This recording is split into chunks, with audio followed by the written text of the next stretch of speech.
Bonsoir à tous, bienvenue à cette session de DBF. Un petit peu d'intendance, la prochaine réunion est le... c'est quoi? C'est le 7 février, on n'a pas encore annoncé. Petite statistique. Qui a trouvé le fève? La fève. La fève. Ah, je sais pas, est-ce que quelqu'un a eu une fève? Je sais pas s'il y avait une fève dans... Oui? Ah ouais. Alain Leroy.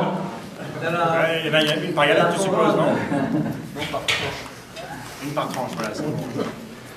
Petite statistique, je me suis amusé à faire un peu le compte hier soir. Je crois que c'est la 200e fois qu'on a un invité DBF ce soir.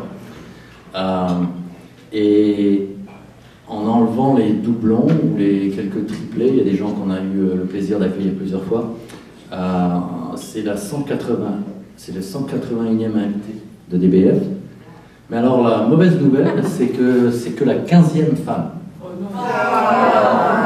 C'est quand même une honte. Donc c'est un challenge. Ça sent le procès pour discrimination. Alors la bonne nouvelle, c'est qu'on a fait notre quota pour l'année. Mais il faut quand même qu'on relève ce challenge collectivement. Et en plus, je crois que c'est que la 3e femme entrepreneur. Et les autres faisaient... Il y a des exécutifs dans des boîtes, mais enfin, vrais entrepreneurs qui ont démarré leur boîte. Je me suis peut-être trompé d'une, deux, je m'en excuse, mais en tout cas, il n'y en a pas beaucoup. Il n'y en a certainement pas assez. C'est quand même la 2e femme invitée de suite à DBF. Je crois que ça, c'est du premier. Donc, il faut qu'on continue un petit peu dans l'élan. Très sérieusement, clairement, il y a plus que 10% de femmes ce soir. Donc, je pense qu'on devrait changer cet élément-là. Voilà, alors ce soir, Valérie Ossoni, elle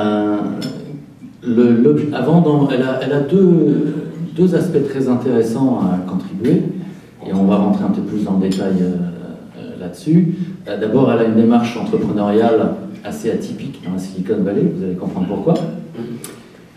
Et puis en plus, je suis assez intéressé par ça, elle est dans un domaine qui finalement est très délaissé dans l'environnement professionnel américain de la Silicon Valley en particulier. On a tendance à être happé par le travail finalement, et qui a tendance à prendre tout son temps, toute sa vie, et puis à délaisser quelque part le bien-être personnel,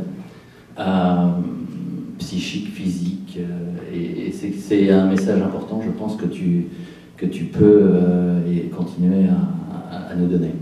Mais avant d'entrer là-dedans, puisque à DBF, on est toujours très intéressé à connaître les individus qui nous font l'honneur d'être notre invité. Raconte-nous un petit peu d'où tu viens, où es-tu né. T'es censé poser les questions, moi je réponds. Là, ça devient de la dissertation. Non, mais juste pour nous donner un petit peu de couleur, on aime bien comprendre un petit peu ce qui t'a formé, quel est ton moule finalement. Mis comme ça, c'est très inspirant. Eh bien en fait, moi je suis aux États-Unis depuis 11 ans, on va dire que ma vie professionnelle d'entrepreneur a démarré ici, donc je ne parlerai même pas de ce que j'ai fait avant, si ce n'est que j'étais dans l'automobile, c'est très sexy et très féminin, à Détroit, chez Fédéral Mogul, je travaillais sur des pièces de première monte en boîte de vitesse. Donc messieurs, quand vous avez des problèmes mécaniques, n'ayez pas honte d'appeler une femme, je peux vous aider à vous réparer tout ça pour pas beaucoup. Ça aussi, ça nous évite de se faire arnaquer, n'est-ce pas Valérie, quand on amène notre voiture chez le garagiste. Mais sinon, au-delà de ça, en France, j'ai fait un parcours très classique de personnes n'ayant pas fait de grandes écoles, ce qui fait que lorsque j'ai cherché mon premier job, je me faisais fermer toutes les portes au nez, j'étais pas ingénieur, j'avais pas fait l'ESSEC, HEC ou toutes ces belles écoles que j'aurais bien aimé faire. Et donc j'ai tout de suite voulu immigrer, dès le début. Je me suis dit, je baisse les bras, je pars en Australie. Et le jour où je devais partir en Australie, le matin, j'ai eu une offre d'emploi à ABN AMRO, je ne sais pas si vous connaissez, maintenant c'est grand, à l'époque vous ne connaissez pas trop. Et ça m'a fait beaucoup plaisir parce que jusqu'à présent, la seule offre que j'avais peut-être eue, c'était McDonald's. Et je rêvais d'un job tellement que je voulais devenir responsable de restaurant au McDo. Pour les gens qui me connaissent, je suis végétarienne, donc c'est pas très cool. Et même McDo n'avait pas voulu de moi. J'avais été refusée par McDo en dernier entretien, c'était quand même la honte dans la famille. Et j'avais pu relever ça avec cette banque. J'ai passé 6 ans, j'ai appris tout ce que font les requins. Il y a souvent beaucoup de requins dans cette pièce, c'est-à-dire les investisseurs, les VC et autres. J'ai appris ça à Amsterdam. C'est quand même les plus sérieux du domaine. Mais ça ne m'a pas beaucoup plu, donc à un moment je me suis dit je change, je suis allée dans l'automobile, là j'adore les bagnoles, c'est pas très féminin mais bon. Et finalement, après 4 ou 5 ans chez eux, je suis venue en Amérique. Et ça a été le bonheur. J'ai découvert le rêve américain au sens propre et l'absence des 35 heures aussi, il faut bien le dire. Et juste à un niveau personnel un petit peu, je suis désolé, je vais pousser un petit peu là-dessus. Tu peux dire ce que j'avais dit qu'on ne peut pas dire. Oui, non, mais avant d'en arriver là, tu es né en Corse, tu as grandi en Corse? Non, j'ai pas grandi en Corse, sinon je serais pas là aujourd'hui. Je serais mariée, habillée en noir avec 8 gamins. Donc j'ai pas grandi en Corse, merci papa, merci maman, mais je suis corse jusqu'au bout des fibres. Donc je suis très vengeresse. La Vendetta m'anime. Toutes les émissions télé que je fais en Amérique, c'est sur la Vendetta en ce moment. Donc juste pour info, hein, ceux qui ont envie de faire du mal. Que des questions gentilles ce soir. Mais oui, donc très corse. Et j'ai grandi en France, en Provence, sous le soleil, très classique. D'accord. Une famille très modeste, ce qui fait que je respecte beaucoup la réussite, que l'argent n'a pas de mauvaise odeur pour moi et qu'il n'y a pas de honte à réussir. Et il y avait des entrepreneurs dans ta famille? Alors papa était journaliste communiste à l'UMA, très syndiqué, méchant patron, gentil employé exploité, donc c'était un peu la culture papa. Maman était secrétaire, donc non, pas du tout. Donc tu es la révolutionnaire de la famille. Disons que je ne suis pas communiste, on va dire. Je n'ai pas place, c'est quoi à Paris dans le 20e, je ne me rappelle plus. Je n'ai pas ma carte au parti. Encore le déclic qui t'a fait venir aux États-Unis? Le déclic. Alors, si vous étiez encore en France en l'an 1999, un livre est sorti à l'époque qui s'appelait Le harcèlement moral en entreprise, premier livre du domaine, écrit par une superbe avocate sociologue iriguienne. Un des cas là-dedans, c'était moi. Et j'avais été harcelée moralement, et pas sexuellement, j'insiste beaucoup, moralement, c'est encore plus traumatisant, on ne peut pas s'en sortir. Et je m'étais dit, soit je me bats à la française, prud'homme, procès et autres, soit je m'en vais, politique napoléonienne des terres brûlées, on coupe, on s'en va. Et donc on est venu s'installer ici avec mon mari, qui à l'époque avait été aussi recruté par une boîte. Toutes les pièces du puzzle s'étaient imbriquées. Et avant ça, vous aviez considéré venir? C'était un rêve, les États-Unis, ou Non. c'était un accident? Non, un accident, c'est négatif ça. Un accident heureux. Ouais. Voilà. Un accident heureux. D'accord. Mais ça n'a jamais été le rêve américain. J'ai quand même été élevée dans cette espèce de... On abhorrait l'américain capitaliste. Donc c'était quand même pas un rêve d'aller en Amérique. Quand j'avais 18 ans, moi je voulais étudier les langues à Moscou quand même. Donc j'ai fait un grand écart. D'accord. Donc tu arrives aux États-Unis, tu n'as toujours pas créé de boîte à ce moment-là? Non, je suis feignante. Voilà. Je suis corse, je suis quand même fidèle à ma réputation. Mais il n'y a pas de gens de Lioness, on peut parler librement. Donc bien évidemment, j'ai travaillé sans visa. Ça, c'est évident. Surtout dans cette conférence, je pense qu'il y a eu quelques autres cas de même style.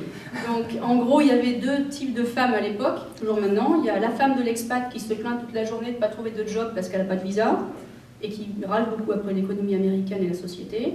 Et puis il y a l'autre qui essaye de se débrouiller pour trouver un job. Et moi, j'ai eu la chance inouïe, c'est que j'ai rencontré un chef d'entreprise dont la femme était corse, ça a aidé. Et je suis rentrée dans une start-up israélienne et puis après, j'ai mis le pied dans l'engrenage, j'ai eu le vrai visa, j'ai enfin pu gagner ma vie correctement et puis après, ça a été un petit peu un déclic. D'accord. Et donc après, il s'est passé des choses dans ta vie personnelle qui t'ont motivé davantage. Alors, oui. Je te laisse les partager. J'aurais bien aimé que ce soit toi qui le dise, si tu avais compris. Non, d'accord. Valérie a dû surmonter des problèmes de santé très importants. Bon, je vais le dire comme ça. Le 1er octobre 2002, j'ai appris à 11h du matin, en gros, que les maux de crâne que j'avais depuis un an, c'était pas juste une migraine de nana, c'était une tumeur mortelle, et que j'allais pas passer Noël. Et ce que je disais à Nicolas il n'y a pas longtemps, c'est que je me suis effondrée, j'ai pleuré. Les femmes, elles ont cette chance, elles peuvent pleurer, on a des larmes, ça fait du bien. Et je ne me suis pas raccrochée à ma famille, mais j'en avais absolument rien à foutre à ce moment-là. Je me suis raccrochée à mon boulot. Je me suis dit, super, j'ai un job. Je me suis raccrochée à ça. Et 3 heures plus tard, le CEO appelle 4 VP sur 5, dont moi, et vire les 4 VP sur 5, il n'y a plus d'argent dans les caisses. Donc dans la même journée, j'ai perdu la vie, apparemment, mon job. Pouf, ça allait pas très bien. J'arrive chez moi, et l'anecdote veut que j'ai une amie qui m'appelle, une amie iranienne, enceinte de 8 mois, en larmes. Son mari vient de la plaquer pour sa secrétaire. Et je lui dis, tu sais, viens à la maison. Non mais vous riez, mais c'était pas rigolo du tout. Hein. On pleurait beaucoup. Donc pendant 24 heures, on s'est bien laissé aller. Puis après, bon, je me suis battue, je suis toujours là, donc je suis un peu le pitbull. Mais ça a été un déclic. Parce Parce que là, je me suis dit, je ne veux plus faire ce que je faisais avant. Je bossais 7 jours sur 7 jusqu'à minuit sans créer de valeur. Je me suis dit, bien sûr, j'allais m'en sortir, sinon je ne serais plus là, et que j'allais créer une boîte qui allait changer la planète. Alors ne voyez pas d'arrogance là-dedans, mais je voulais aider les gens à retrouver un poids de forme, être en bonne santé. Et donc ça a été la naissance de ma première boîte. En fait. Et j'avais pas fait de business plan, je suis désolée, j'ai pas pensé, j'étais sur mon lit d'hôpital. J'ai juste voulu créer un site et vendre du conseil comme ça. D'accord. Et c'est un sujet qui t'avait déjà intéressé dans le passé, avant ça, ou que pour lequel tu t'es découvert une vocation suite à cette expérience personnelle? Je suis une ancienne grosse, une dondon. Alors j'ai tout essayé, les régimes débiles, les Ducans, les Atkins, le poulet le matin, le fromage blanc le soir, la soupe aux choux, l'ananas, qu'est-ce qu'il y a d'autre comme bêtises? Oh, il y en a beaucoup. Les sachets, je suis devenue poudrivore, j'ai tout essayé. Et donc quand j'ai trouvé, je me suis dit je vais partager ça. Donc c'était en fait une passion qui date de mes 15 ans. Alors, il y a, dans la Silicon Valley, il y a le garage qui a été beaucoup utilisé pour démarrer des boîtes. Toi, c'était un lit d'hôpital. La chambre d'amis et le lit d'hôpital, voilà. Alors, comment tu as fait? Tu as pris un PC, tu as commencé à développer un site. C'était quoi le cheminement? Et je savais, alors, ça paraît bizarre, mais je ne savais même pas comment créer une entreprise. Je pense que ça doit vous choquer, parce que tout le monde sait maintenant qu'on va sur dollarware.gov et on crée sa boîte comme ça. Mais à l'époque, je ne savais pas, donc j'ai appelé plein d'amis.